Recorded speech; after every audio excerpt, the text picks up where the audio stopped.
Major ಸೂರ್ಯ ಅವ್ರಿಗೆ ಜ್ವಾಲಾಗೀತಂ ನೀಸ್ವರಂ ಓ ಸೈನಿಕ ಬದುಕೆ ಒಂದೇ ಮಾತರಂ ಓ ನಿಮ್ಮೆಲ್ಲರ ಅಭಿಮಾನಕ್ಕೆ ನನಗೆ ಜನ್ಮ ನೀಡಿದ ಈ ಪುಣ್ಯ ಭೂಮಿಗೆ ನಾನು ಯಾವತ್ತೂ ಋಣಿಯಾಗಿರುತ್ತೇನೆ. ಇದುವರೆಗೂ ದೇಶದ ಗಡಿಯಲ್ಲಿ ನಿಂತು ಸೇವೆ ಮಾಡಿ ಬಂದಿದ್ದೀನಿ. ಇನ್ಮೇಲೆ ನನ್ನೂರಿನ ಸೇವೆ ಮಾಡ್ತೀನಿ ಅಂತ ಈ ಸಂದರ್ಭದಲ್ಲಿ ನಿಮ್ಮೆಲ್ಲರಿಗೂ ನಾನು ಮಾತು ಕೊಡ್ತೇನೆ. ಸರ್, 35 ವರ್ಷಗಳ ಕಾಲ ದೇಶ ಸೇವೆ ಮಾಡಿ ಮತ್ತೆ ನಮ್ಮ ಗ್ರಾಮಕ್ಕೆ ಆಗಮಿಸಿದ್ದಕ್ಕೆ ತಮಗೆ ಸ್ವಾಗತ ಸರ್. ಸುಸ್ವಾಗತ ಸರ್. ನೀವು ಮಾಡಿದ ವೀರ ಪರಾಕ್ರಮಗಳ ಪಟ್ಟಿಯನ್ನು ನಾವು ಅಲ್ಲೇ ಆಗಲೇ ಟಿ ವಿಯಲ್ಲಿ ಪೇಪರಲ್ಲಿ ಎಲ್ಲ ಕಡೆ ನೋಡ್ಬಿಟ್ಟಿದ್ದೀವಿ ಸರ್. ಏನು ಸರ್ ನಿಮ್ಮ ಗುಣ? ನಮ್ಮೂರು ಇಂಥ ತಾಲೂಕಿನಲ್ಲಿದೆ, ಇಂಥ ಜಿಲ್ಲೆದಲ್ಲಿದ್ದಂಥ ತೋರಿಸಿಕೊಟ್ಟ ಪುಣ್ಯಾತ್ಮರು ಸರ್ ನೀವು. ಸರ್ಕಾರದವ್ರು ನಿಮ್ಮ ಬಕ್ಷಿಸ್ ರೂಪದಲ್ಲಿ ಏನು ಬೇಕು ಅಂತ ನಿಮಗೆ ಕೇಳಿದಾಗ ನಿಮ್ಮ ಸ್ವಂತಕ್ಕೆ ಏನನ್ನೂ ಬಯಸ್ತಾರದೆ ನನ್ನ ಊರು ಒಳ್ಳೆಯದಾದರೆ ಸಾಕು, ನನಗೆ ಬರುವ ಫಂಡನ್ನು ಅಲ್ಲೇ ಟ್ರಾನ್ಸ್ಫರ್ ಮಾಡಿಬಿಡಿ ಅಂತ ಹೇಳಿ ಆ ಹಣವನ್ನು ಪಂಚಾಯತಿ ಕಳಿಸಿ ಆ ಹಣದಿಂದ ಸುಂದರವಾದ ರೋಡ್ಗಳಾಯಿತು. ಎಷ್ಟೋ ಬಡ ವಿದ್ಯಾರ್ಥಿಗಳ ವಿದ್ಯಾಭ್ಯಾಸ ಆಯಿತು. ನಮ್ಮೂರಿಗೆ ಹಾಸ್ಪಿಟಲ್ ಇದ್ದಿಲ್ಲ ಸರ್, ಹಾಸ್ಪಿಟಲ್ ಬರುವಂತೆ ಮಾಡಿದ್ರಿ. ನಿಮ್ಮ ಉಪಕಾರನ ಎಷ್ಟು ಸ್ಮರಿಸಿದ್ರು ಕಡಿಮೆ ಸರ್. ಇದಕ್ಕೆಲ್ಲ ನಿಮ್ಮೆಲ್ಲರ ಪ್ರೀತಿ, ವಿಶ್ವಾಸ, ಅಭಿಮಾನವೇ ಕಾರಣ. ಈ ದೇಹಕ್ಕೆ ಉಸಿರು ನೀಡಿದವಳು ನನ್ನ ತಾಯಿ, ಹೆಸರು ತಂದು ಕೊಟ್ಟವಳು ಈ ಭೂತಾಯಿ. ಪ್ರಪಂಚದಲ್ಲಿ ಪವಿತ್ರವಾದ ಸ್ಥಳಗಳಂದ್ರೆ ಎರಡೇ ಎರಡು. ಒಂದು ಅವನ ಮಡಿಲು, ಇನ್ನೊಂದು ಅಪ್ಪನ ಹೆಗಲು. ಅಪ್ಪ ಬೆನ್ಮೇಲೆ ಕುಂಡಿಸಿಕೊಂಡು ಪ್ರಪಂಚನ ಅರ್ಥ ಮಾಡಿಸಿದ. ಹೆಗಲ ಮೇಲೆ ಕೈ ಹಾಕಿದ ಸ್ನೇಹಿತರೆಲ್ಲ ಆತ್ಮವಿಶ್ವಾಸ ತುಂಬಿದರು. ಶಿಕ್ಷಕರು ಅಕ್ಷರ ಜ್ಞಾನ ಕೊಟ್ಟರು. ನನ್ನೂರಿನ ಎಲ್ಲ ಹಿರಿಯರು ನನಗೆ ಅನುಭವದ ಪಾಠವನ್ನು ಹೇಳಿದರು. ನನ್ನ ಶ್ರೀಮತಿ ಸುಮತಿಯವರು ನನ್ನ ಕೈ ಹಿಡಿದು 3 ದಶಕಗಳ ಕಾಲ ಈ ಮನೆಯ ನಂದಾದೀಪವಾಗಿ ಬೆಳಗಿದವರು. ಇವರೆಲ್ಲರಿಗೂ ನಾನು ಕೃತಜ್ಞನಾಗಿದ್ದೀನಿ. ಹಾಗೆ ನಿಂತು ಬಿಡ್ತೀರೋ ಅಥವಾ ಬಿಸಿ ಬಿಸಿ ನೀರು ಕಾದಿದೆ ಸ್ನಾನ ಮಾಡ್ಬಿಟ್ಟು ಊಟ ಮಾಡ್ತಿರೋ? ಮಾಡ್ತೀನಿ. ಒಂದು ಕ್ಷಣ ತಡೆ. ಮಾತಾಡ್ರಿ ಚಂದ. ಒಂದು ವಿಷಯ ನನ್ನ ನೂರಿನ ಜನಕ್ಕೆ ನಾನು ತಿಳಿಸ್ಬೇಕು. ಅಲ್ಲದ್ರೆ ನಾನು ಕಾಶ್ಮೀರದ ಗಡಿಯಲ್ಲಿ ನಿಂತು ಪಾಕಿಸ್ತಾನಿಗಳನ್ನ ಬಗ್ಗು ಬೆಳೆದು ಸಾವಿರಾರು ಜನ ಟೆರರಿಸ್ಟ್ಗಳ ಸುಟ್ಟು ಹಾಕಿ ಈ ನನ್ನ ಹುಟ್ಟೂರು ಕಾನಟ್ಟಿ ಗ್ರಾಮಕ್ಕೆ ಜೀವಂತವಾಗಿ ಕಾಲಿಟ್ಟಿದ್ದೀನಿ ಅಂದ್ರೆ ಅದಕ್ಕೆ ಕಾರಣ ನನ್ನ ತಾಯಿಯ ಋಣ, ಇಲ್ಲಿಯ ಮಣ್ಣಿನ ಗುಣ.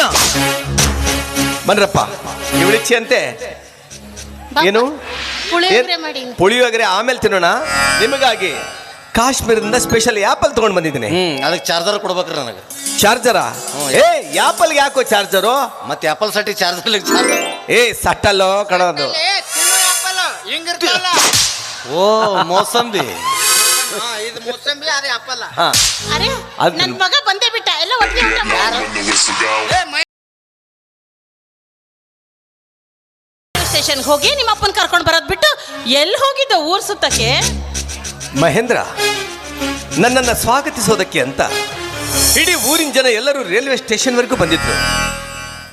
ಆ ಸಾವಿರಾರು ಜನರ ಮಧ್ಯೆ ಈ ನನ್ನ ಕಂಗಳೆರಡು ನಿನ್ನನ್ನೇ ಹುಡುಕ್ತಾ ಇತ್ತು. ಆದರೆ ಅಲ್ಲೆಲ್ಲೂ ನಿನ್ನ ಸುಳಿವೆ ಸಿಗಲಿಲ್ಲ. ಹೋಗ್ಲಿ ಬಿಡು, ಈಗಲಾದ್ರೂ ಬಂದಿಯಲ್ಲ. ಹೇಗಿದೆಯೋ ಕಂದ? ಕಾಣ್ತಾ ಇದ್ದೇನೆ, ನಿನ್ನ ನೆನಪಾಗಿದೆ. ಒಳ್ಳೆ ಮನ್ಮಥನ್ ಥರ ಇದೆಯಾ? ಯಾರೋ ಈ ಹುಡುಗಿ? ಇವಳು ನನ್ನ ಹೆಂಡತಿ ಶರ್ಮಿಳಾ ಅಂತ. ನಿನ್ನ ಹೆಂಡತಿ ಶರ್ಮಿಳಾ? ನನ್ನ ಹೆಂಡತಿ ಶರ್ಮಿಳಾ. ಹಲೋ, ನೀನ್ ಹೇಳ್ತಾ ಇರೋ ಮಾತು ನಿಜನಾ? ಏನ್ ಹೇಳ್ತಾ ಇದೀಯ ನೀನು? ಕರೆನೆ ಹೇಳಕತ್ತೀನವ, ಕರೆನೆ ಹೇಳ್ತಾ ಇದ್ದೇನೆ. ಇವಳು ನಾನು ಪ್ರೀತಿ ಮಾಡಿದ ಹುಡುಗಿ ಅದಳ. ರಿಜಿಸ್ಟರ್ ಆಫೀಸ್ಗೆ ಹೋಗಿ ಮ್ಯಾರೇಜ್ ಮಾಡಿಕೊಂಡು ನೇರವಾಗಿ ಮನೆಗೆ ಬಂದಿದ್ದೀನಿ. ಇನ್ನು ಮುಂದೆ ಈಕೆ ಮನೆಯಾಗ ಇರ್ತಾಳೆ. ಎಷ್ಟ ಸಾಕೋ ಇನ್ನು ಏನಾದ್ರು ನಾನು ಹೇಳ್ಬೇಕು? ಸಾಕಪ್ಪ, ಸಾಕು. ನಿನಗೆ ಜನ್ಮ ನೀಡಿದ್ದಕ್ಕೆ ನನ್ನ ಜನ್ಮ ಸಾರ್ಥಕ ಆಗೋಯ್ತು. 3 ದಶಕಗಳ ಕಾಲ ಗಡಿಯಲ್ಲಿ ನಿಂತು ಸೇವೆ ಮಾಡಿ ನಿವೃತ್ತಿ ಹೊಂದು ಮನೆಗೆ ಬಂದ ಅಪ್ಪನಿಗೆ ಮರೆಯಲಾರದಂತಹ ಕಾಣಿಕೆಯನ್ನೇ ಅಲ್ಲಪ್ಪ, ನೀನು ಮದುವೆ ಮಾಡ್ಕೋತೀನಿ ಅಂತ ನನಗೆ ಒಂದು ಮಾತು ಹೇಳಿದ್ರ ಒಳ್ಳೆ ಮನೆತನದ ಹೆಣ್ಣು ಹುಡುಕಿ ನಾನು ನಿಂತು ಮದುವೆ ಮಾಡ್ತಿದ್ನಲ್ಲೋ. ನಾನು ರತ್ಗೆಟ್ಟಳು ಬಿಕಾರಿ ಹೊಲಸು ಮನೆತನದ ಬಂದಿದ್ದೀನಿ ಅಂತ ತಿಳಿದಿರೇನ್ರಿ? ನೋಡ್ರಿ, ಮಾತಾಡ್ಬೇಕಾರ ನಾಲ್ಕು ಹಿಡಿತದಲ್ಲಿ ಇಟ್ಕೊಂಡು ಮಾತಾಡ್ರಿ. ನೋಡ್ವಾ ತಂಗಿ, ಮದುವೆ ಅಂದ್ರ ಗುರು ಹಿರಿಯರು, ಅಣ್ಣ ತಮ್ಮ ಅಕ್ಕ ತಂಗಿ, ಬಂಧು ಬಳಗ, ಜಾತಿ ಕುಲ ಗೋತ್ರ ಎಲ್ಲ ನೋಡಿ ಮಾಡೋದಕ್ಕ ಮದುವೆ ಅಂತಾರ. ಅಷ್ಟಿಲ್ದ ಹಿರಿಯರು ಒಂದು ಮಾತು ಹೇಳ್ಯಾರೇನ್ರಿ, ಕುನ್ನಿ ನೋಡಿ ನಾಯಿ ತರಬೇಕಂತ, ತಾಯಿ ನೋಡಿ ಹೆಣ್ಣು ತರಬೇಕಂತ. ಏನ್ರಿ ಇದು? ನಾನು ಕೀಳು ಜಾತಿಯವಳು, ಯಾರಿಲ್ಲ ಅನಾಥೆ, ಮರ್ಯಾದೆ ಕೆಟ್ಟರ ಮಗಳು ಅಂತ ಈ ನಿಮ್ಮಮ್ಮ ನನಗೆ ಬಾಯಿ ಬಂದಂತೆ ಮಾತಾಡ್ತಾ ಇದ್ರು. ಆದ್ರೆ ಕೇಳಿಸ್ಕೊಂಡು ಕಲ್ಲಿನಾಗಿ ಸುಮ್ಮನೆ ನಿಂತ್ಕೊಂಡಿದ್ದೀರ. ನೀನೇನೇ ಮಾತಾಡ್ತೀನಿ, ನನ್ನ ಜೊತೆ ಮಾತಾಡ್ಬೇಕು. ಹೆಣ್ಣು ಮುಂದೆ ನನ್ನ ಹಿಂದೆಗೆ ಏನು ಅನ್ಕೊಡ್ದು ತಿಳಿತಾ?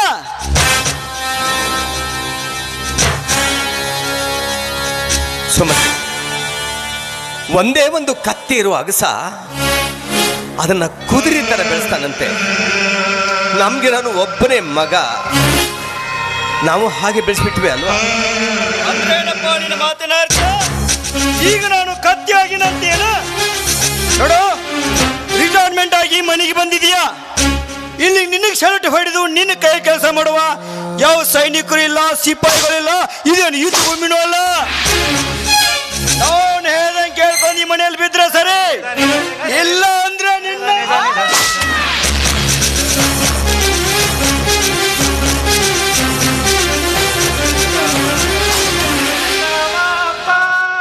ಯಾರಿಗ್ ಮಾತನಾಡ್ತಾ ಇದೀಯೋ? ಯಾರಿಗ್ ಮಾತಾಡಕತ್ತೆ? ಇವ್ರನ್ನ ಯಾರು ಅಂತ ತಿಳಿದಿ? ಈ ಮನಿ ದೇವ್ರು ಅಲ್ಲ ಅಲ್ಲ, ಈ ದೇಶಕ್ಕ ದೇವ್ರು.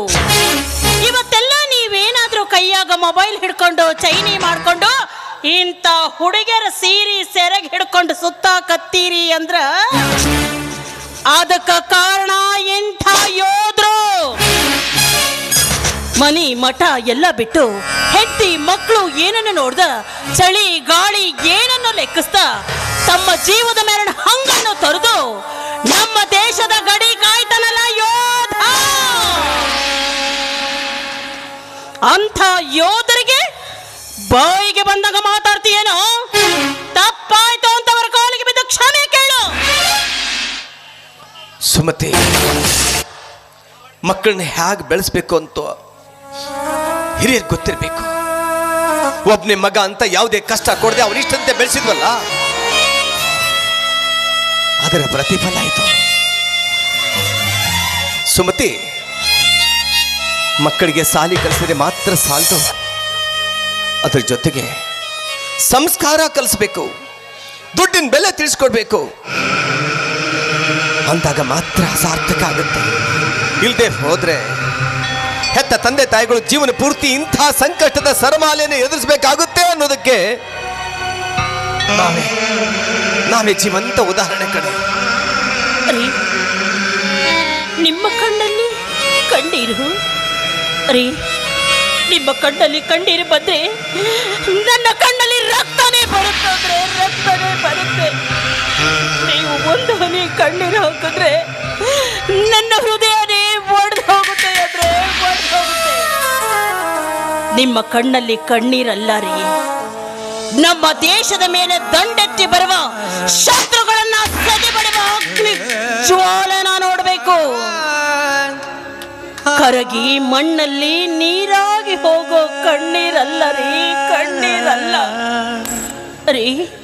ನಿಮ್ಮ ಕಣ್ಣಿಂದ ಒಂದು ಹನಿ ಕಣ್ಣೀರು ಭೂಮಿ ಮೇಲೆ ಬಿದ್ರು ಆ ಭೂಮಿ ತಾಯಿ ಕೂಡ ನೊಂದ್ಕೊತಾಳೆ.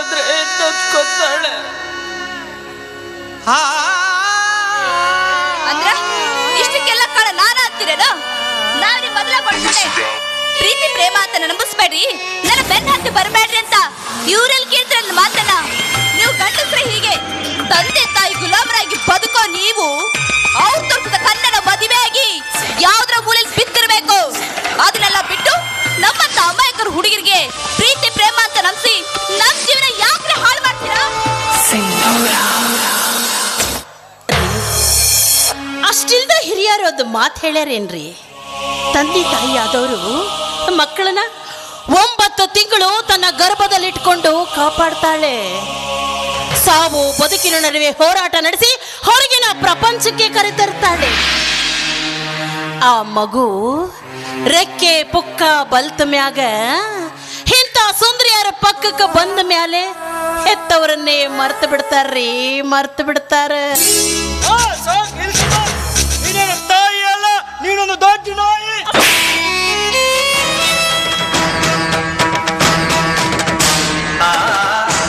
ಮುಚ್ಚು ಬಾಯಿ ರಾಸ್ಕಲ್. ತಾಯಿ ಬಗ್ಗೆ ಇಷ್ಟೊಂದು ಕೀಳಾಗಿ ಮಾತಾಡ್ತಾ ಇದೆಯಾ ನೀನು? ನಿನ್ನ 9 ತಿಂಗಳು ಹೊತ್ತು ಹೆತ್ತು ಎದೆ ಹಾಲು ಕುಡಿಸಿ ತುತ್ತು ಮಾಡಿ ಉಣಿಸಿ ಬೆಳೆಸಿದ ಈ ನಿನ್ನ ತಾಯಿಯ ಋಣ ತೀರಿಸಬೇಕಾದ್ರೆ 7 ಜನ್ಮದ ಪುಣ್ಯ ಮಾಡಿರ್ಬೇಕು ಅಂತ ದೊಡ್ಡವ್ರು ಹೇಳ್ತಾರೆ. ಲೈ, ನೀನು ಉಸಿರಾಡ್ತಾ ಇದೆಯಲ್ಲ, ಆ ಉಸಿರಿನ ಒಂದೊಂದು ಕಣನು ಈ ನಿನ್ನ ತಾಯಿ ನಿನಗೆ ನೀಡಿದ ಭಿಕ್ಷೆ ಕಣೋ, ಭಿಕ್ಷೆ. ಸುಮತಿ, ಸುಮತಿ, ಈ ಕೆಟ್ಟ ಹುಳ ಹುಟ್ಟಿದ ತಕ್ಷಣ ನಾವಿಬ್ರು ಗಟ್ಟಿ ಮನಸ್ಸು ಮಾಡಿ ಸುಟ್ಟು ಹಾಕಿಬಿಟ್ಟಿದ್ರೆ ಇವತ್ತು ನಮಗೆ ಇಂತಹ ಸಂಕಷ್ಟ ಪರಿಸ್ಥಿತಿ ಬರ್ತಾ ಇರಲಿಲ್ಲ ಕಣೆ, ಬರ್ತಾ ಇರಲಿಲ್ಲ. ಮುತ್ತು ಕೊಡುವವಳು ಬಂದಾಗ ತುತ್ತು ಕೊಟ್ಟವಳ ಮರೆಯೋದು ಈ ಲೋಕದ ರೂಢಿ ಐತ್ರಿ. ನಾವು ಮದ್ವೆ ಬಂದಿರೋದು ಇವ್ರಿಗೆ ಇಷ್ಟ ಇಲ್ಲ ಅಂತ ಕಾಣಿಸ್ತಿದೆ. ನನ್ನ ತವ್ರ ಮನೆ ಕಳಿಸ್ಬಿಡಿ. ನೀವೇ ಕಳಿಸ್ತೀರೋ ಅಥವಾ ನಾನೇ ಹೋಗ್ಲೋ? ನೋಡಮ್ಮ ತಾಯಿ, ನೀನು ಯಾರು ಎತ್ತ ಅಂತ ನಮಗೆ ಒಂದು ಗೊತ್ತಿಲ್ಲ.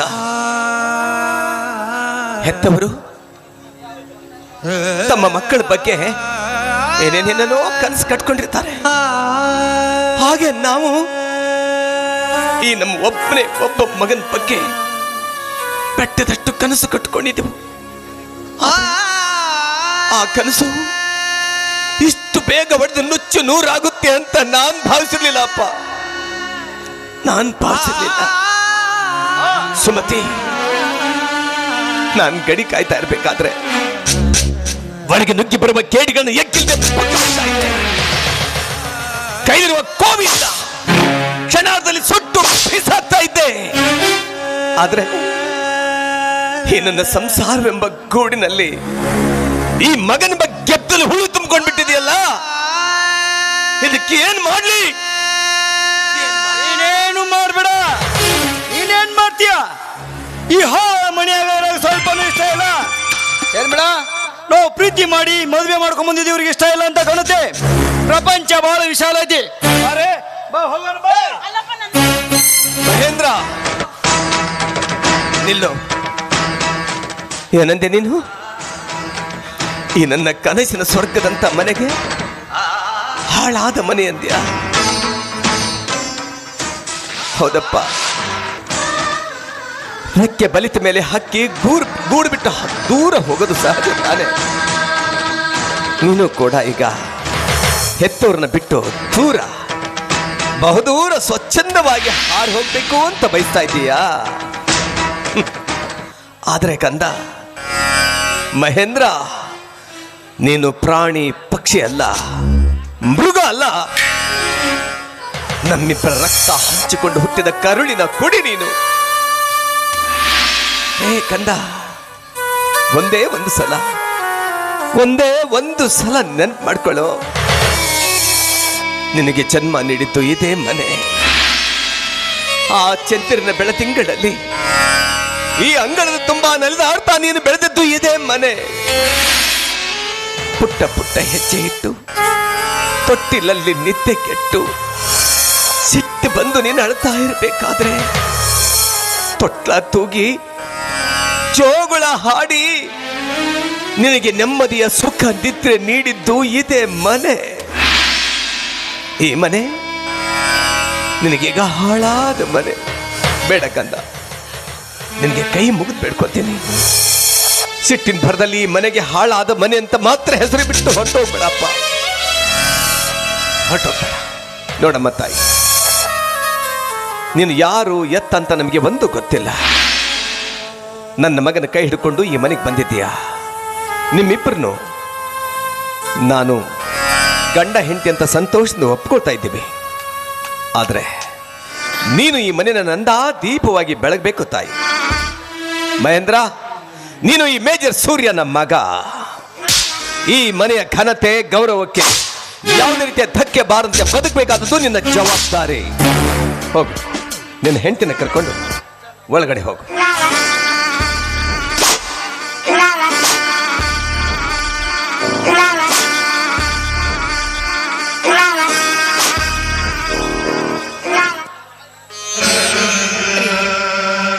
ನಿಮ್ಮ ಆಸೆಯಂತೆ ನಿಮ್ಮ ಮಗನ್ನ ಬೆಳೆಸೋದಕ್ಕೆ ನನ್ನ ಕೈಲಾಗಲಿಲ್ಲ ಅಂದ್ರೆ ಆಗಲಿಲ್ಲ. ದಯವಿಟ್ಟು ಕ್ಷಮಿಸ್ಬಿಡಿ ಅಂದ್ರೆ ಕ್ಷಮಿಸ್ಬಿಡಿ. ಸುಮತಿ, ಎಲ್ಲ ನಮ್ಮ ಹಣೆ ಬರಹ. ಇದೀಗ ಸಸಿ ಎಲ್ಲ ಹೆಮ್ಮರವಾಗಿ ಬೆಳೆದು ನಿಂತಿದೆ. ಆದರೆ ಯಾವುದೇ ಪಕ್ಷಿ ಸಂಕುಲಗಳಿಗೆ ಆಶ್ರಯ ನೀಡ್ತಾ ಇಲ್ಲ. ಹಸಿದು ಬಂದವರಿಗೆ ಒಂದು ಹಣ್ಣು ಕೊಡ್ತಾ ಇಲ್ಲ. ತಂಪನ್ನು ಆಶ್ರಯಿಸಿ ಬಂದವರಿಗೆ ನೆರಳನ್ನು ಕೊಡ್ತಾ ಇಲ್ಲ. ಇದೊಂದು ಬರಡು ಮರ. ಏನ್ ಮಾಡೋಕ್ಕಾಗತ್ತೆ? ಎಲ್ಲ ವಿಧಿ ಬರಹ. ಹೊಟ್ಟಿನಲ್ಲಿ ನಮ್ಮ ಮಗ ನಾವು ಅನ್ಕೊಂಡಂತೆ ಬೆಳಿಲಿಲ್ಲ ಕಣೆ, ಬೆಳಿಲಿಲ್ಲ. ಆ ಭಗವಂತ ತೋರುವ ದಾರಿಯಲ್ಲಿ ನಾವು ನಡೀತಾ ಇರೋ ಯಾತ್ರಿಕರಷ್ಟೇ. ಯಾಕೆ ಸುಮ್ಮನೆ ಕಣ್ಣೀರು ಹಾಕ್ತಾ ನಿಲ್ತೀಯ? ನೀನು ರಿಟೈರ್ಮೆಂಟ್ ಆಗಿ ಬಂದಿರುವಾಗ ದುಡ್ಡು ಬಂದಿರಬೇಕಲ್ಲ? ಅಲ್ವೋ, ನಿಮ್ಮಪ್ಪ ಬರೋದು ಇವತ್ತು ಬಂದಿದ್ದಾರೆ. ಇವತ್ತೊಂದು ದಿವಸ ಆದ್ರೂ ಅವ್ರು ನೆಮ್ಮದಿಯಾಗಿರೋದಕ್ಕೆ ಬಿಡಬಾರ್ದಾ? ನಾಳೆ ಅದ್ರ ಬಗ್ಗೆ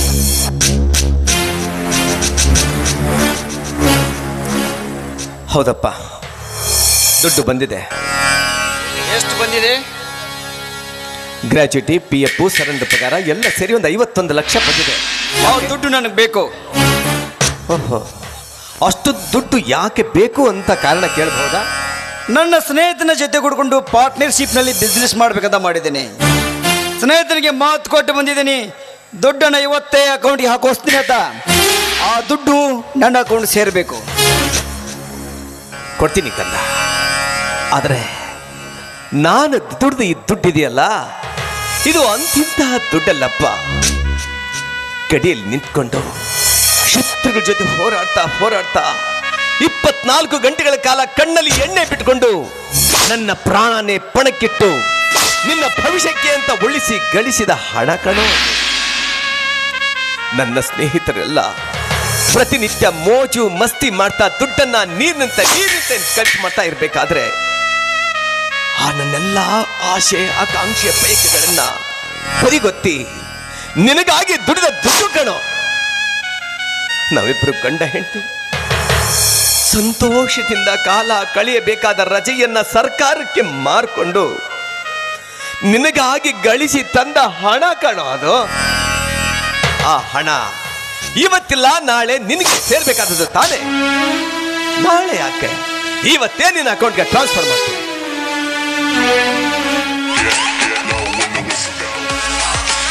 ಅಕೌಂಟ್ ನಂಬರ್ ಹಾಕು.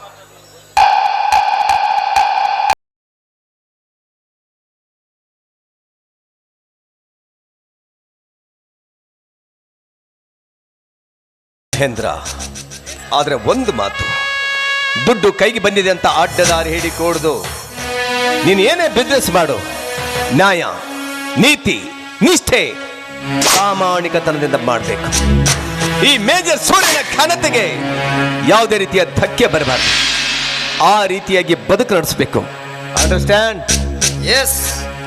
ದುಡ್ಡು ಕೊಟ್ಟೆಲ್ಲ ಮುಗಿದೋಯ್ತು. ಅದನ್ನ ಏನ್ ಮಾಡ್ಬೇಕು ನನಗೆ ತುಂಬಾ ಚೆನ್ನಾಗಿ ಗೊತ್ತು. ಎಲ್ಲ ಹಣ ಅವನಿಗೆ ಕೊಟ್ಬಿಟ್ರಲ್ಲ, ಮುಂದೆ ನಮ್ಮ ಜೀವನದ ಗತಿ ಹೇಗ್ರಿ? ಅದಕ್ಕೆ ಯಾಕೆ ಚಿಂತೆ ಮಾಡ್ತೀಯ? ಬದುಕೋದಕ್ಕೆ ಅಂತ ನಮಗಿನ್ನೂ ಸರ್ಕಾರ ಪೆನ್ಷನ್ ಹಣ ಕೊಡುತ್ತೆ. ಮೇಲಾಗಿ ಬದುಕಿ ತೋರಿಸೋದಕ್ಕೆ ಅಂತ ಆ ಭಗವಂತ ಇನ್ನೂ ಈ ನನ್ನ ತೋಳಿನಲ್ಲಿ ಶಕ್ತಿ ತುಂಬಿದ್ದಾನೆ. ಬಾ, ಯಾವುದಕ್ಕೂ ಚಿಂತೆ ಮಾಡಬೇಡ.